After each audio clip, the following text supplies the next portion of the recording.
Hello friends, मैं अजय कुमार स्वागत करता हूं आपके अपने यूट्यूब चैनल पर। आज मैं आपके लिए एक बहुत ही रोचक कहानी लेकर आया हूं, जिसका कहानी का सारांश है और कहानी का जो नाम है वो है कंजूस राजा। तो चलिए ज़्यादा देर ना करते हुए शुरू करते हैं। किसी राज्य में एक राजा राज्य करता था। राजा बहुत ही कंजूस था। वह अपने राज्य के खजाने पर सांप बनकर बैठा हुआ था। उसका पुत्र भी जवान हो गया था, किंतु राजा उसे खर्चे के लिए पैसे नहीं देता था। उसकी एक पुत्री भी थी, वो भी जवान हो चुकी थी, किंतु खर्चे के वजह से राजा उसकी शादी नहीं कर रहा था, क्योंकि वो सोच रहा था कि अगर शादी करेंगे तो उसमें पैसा खर्च होगा। इस प्रकार से राजा कंजूसी करते करते बहुत ही बूढ़ा हो गया। एक दिन राजा के राज्य में कुछ नट लोग आए। वे राजा के दरबार में गए और वहाँ उपस्थित हुए और राजा से प्रार्थना की कि वो तमाशा दिखाना चाहते हैं। राजा सोचने लगा कि अगर ये तमाशा दिखाएंगे, तमाशा दिखाने के पश्चात मुझे इन्हें कुछ धन पैसे आदि देना पड़ेगा। तो इस वजह से वह बहाने करने लगा कि आज उसके पास समय नहीं है।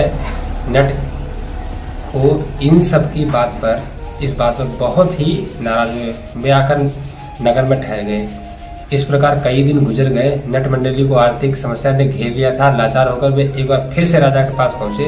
राजा ने फिर से बहाना बना दिया, लेकिन उसके दरबारियों ने उनसे प्रार्थना की, महाराज आपको तमाशा जरूर देखना चाहिए। अगर आप इन्हें इनाम नहीं देना चाहते तो मत दीजिएगा, लेकिन तमाशा जरूर देखिए। सब लोग मिलकर नट मंडली को पैसे दे देंगे। मुफ्त का तमाशा देखने में राजा राजी हो गया। एक रात का समय तमाशे के लिए रखा गया। बड़ी बड़ी मसालों के उजाले से नट मंडली ने अपना खेल दिखाना आरंभ किया। एक रस्सी को दोनों ओर से बांसों से बांध दिया गया है। बहुत से ऊंचे बांस पर एक पाया खड़ा किया गया। उसे एक आदमी ने अपने दांतों से उठा रखा था। एक नटनी आग से के भीतर से निकल रही थी। दरवाजे के लोग जो लपक लपक के देख रहे थे और दरबार के लोग जो भी बैठे हुए थे वो बहुत ही खुश होकर तालियां बजा रहे थे। दरबारियों, राजा, राजकुमार के अतिरिक्त राज्य के कुछ नामी लोग भी वहाँ पर उपस्थित थे। उनमें से एक साधु भी था। उसके पास एक चादर थी। नटों का प्रमुख तथा नटनी विचित्र तथा दिल दहलाने वाले दृश्य दिखा रहे थे, किंतु राजा अपने मन में दाबे हुए बैठा था। उसे मालूम था कि अगर उसने कुछ भी कहा या उसके मुंह से वाह भी निकल गई तो उसे नटों को कुछ ना कुछ पुरस्कार अवश्य देना पड़ेगा। इसके विपरीत सभी दर्शक वाह वाह कर रहे थे। रात बीतती रही। ऐसा मालूम होता कि 2 घड़ी बाद ही सुबह हो जाएगी। नट सोचने लगे राजा की वाह वाह के बाद नट उत्साहित हो जाएगा, अतः नट को साहस बनाते हुए वह बोली, रात घड़ी भर बची है, किसी घड़ी भर रह गई है, किसी पिंजरे में आए। काहे नट सुन हो प्रिया, मीठा ताल बजाए। नट समझ गया कि नटी उसका उत्साह बढ़ा रही है, इसलिए वह उत्साहित होकर और सावधानी से अद्भुत दृश्य दिखाने लगा। एक पहर उसे भी ख्याल आया कि कहीं नटी भी उदास ना हो जाए, सो नट ने उसे नटी से ऊंचे स्वर में कहा, घड़ी गई थोड़ी रही, थोड़ी भी डूब जाए। मकतर नर नर सुन नायिका, ताल अंग नहीं आए।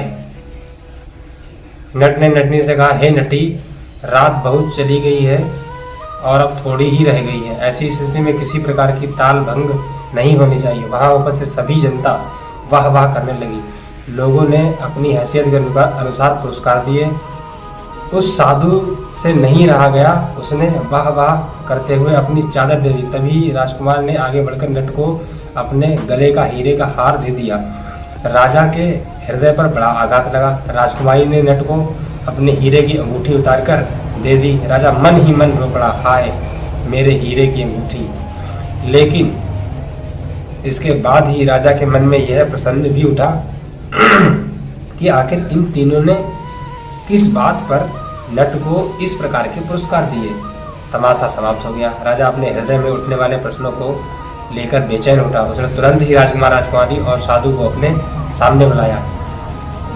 तीनों लोग सामने खड़े हुए थे। तीनों ने बड़े सम्मान के साथ राजा से कहा। उसने सबसे पहले राजा ने साधु से पूछा, साधु तुमने अपने तन की चादर क्यों दे दी? साधु भगवान का नाम लेकर बोला, महाराज मैं सन्यासी हूँ, जब तप करता हूँ, मेरा धर्म है, किंतु आपको देखकर मुझे अचानक लगा कि मैं भी क्यों ना ठाठ बाट वाला जीवन व्यतीत करूं। मेरा मन विलास की ओर और विमुख हो उठा। तभी उस नट ने कहा, घड़ी गई थोड़ी रही। मुझे लगा कि आप, जबकि मेरा एक पांव कब्र में है, तो फिर हृदय में ये लालच क्यों रखूं? इस नट की बात ने मुझे सत्य से परिचित करा दिया। मैंने प्रसन्न होकर अपनी चादर उसे दे दी। यही सवाल राजा ने राजकुमार से पूछा, किंतु राजकुमार नीचे गर्दन करके बोला, पिताजी मैं युवक हूँ, आप मुझे खर्चे के लिए पैसे नहीं देते हैं, ऐसी स्थिति में मैं भला सुख से कैसे जी सकता हूँ? इसलिए मैंने फैसला किया कि आपकी हत्या करके इस राज्य का स्वामी बन जाऊँ। किंतु इस नट ने मेरी आंखें खोल दी। जब ये बोला घड़ी गई थोड़ी रही, तब मैंने सोचा कि मेरे पिताजी बूढ़े हो चले हैं, कितने दिन जिएंगे, इन्हें मारकर मैं पाप का भोगी क्यों बनूं? इस शुद्ध विचार के आते ही मैंने अपने गले का हार इस नट को दे दिया। इसके पश्चात राजा ने यही सवाल राजकुमारी से पूछा। राजकुमारी ने कहा, अनुराधा मैं युवा हो गई हूँ, आप पैसा खर्च करने के भय से मेरा विवाह नहीं कर रहे हैं। लाख को संभालने के बाद भी मेरा हृदय पिघल गया।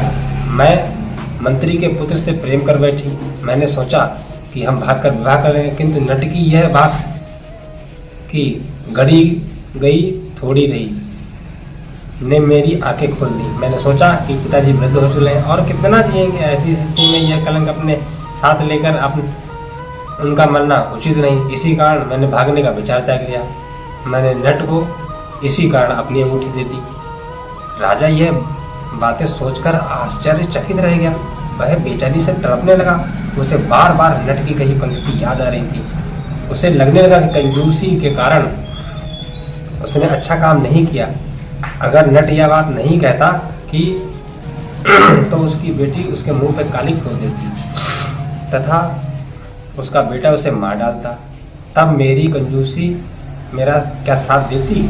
इससे तो अगर समय रहते विवाह कर देता तो उसके मन में यह विचार कदापि ना आते। मेरे जीवन में कुछ ही दिन शेष रह गए हैं। इस बचे हुए दिनों में मैं सुख शांति से व्यतीत कर लूं। नट ने ठीक ही कहा था कि घड़ी गई थोड़ी रही।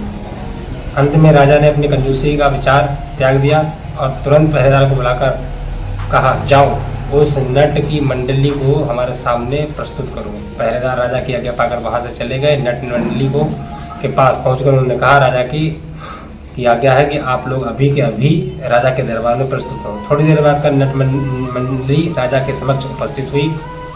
प्रमुख नट ने सिर झुकाकर राजा से पूछा, क्या आदेश है अन्नदाता? क्या कोई तमाशा दिखाऊं? राजा ने उन्हें बहुत सा धन इनाम में दे दिया तथा उसी दिन से उसने कंजूसी छोड़ दी। वह अक्सर बड़े बड़े कलाकारों को अपने यहाँ आमंत्रित करने लगा तथा उसकी कला की परख कर उचित पुरस्कार प्रदान करने लगा। उसने अपने बेटे को युवराज घोषित कर दिया तथा उसे भरपूर ऐसा आराम दिए। अपनी पुत्री का विवाह भी उसने उचित वर तलाश कर धूमधाम के साथ कर दिया। जय हिंद। तो आशा करता हूँ आप लोगों को यह कहानी बहुत ही पसंद आई होगी। तो अगर आपको कहानी पसंद आई, अच्छी लगी तो लाइक करें, कमेंट करें और शेयर करें।